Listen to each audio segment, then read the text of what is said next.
Anladım.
Telefon kaldı değil mi abi?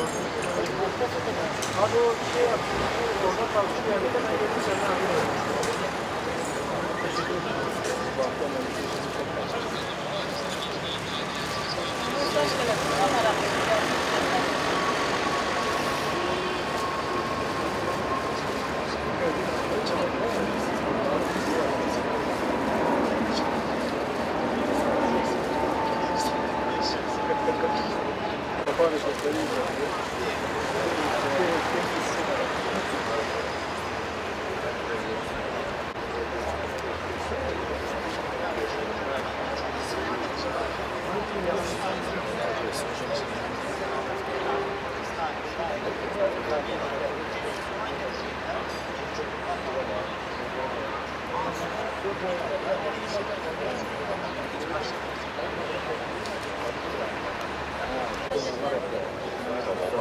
Baba yazmış, Allah yazmış.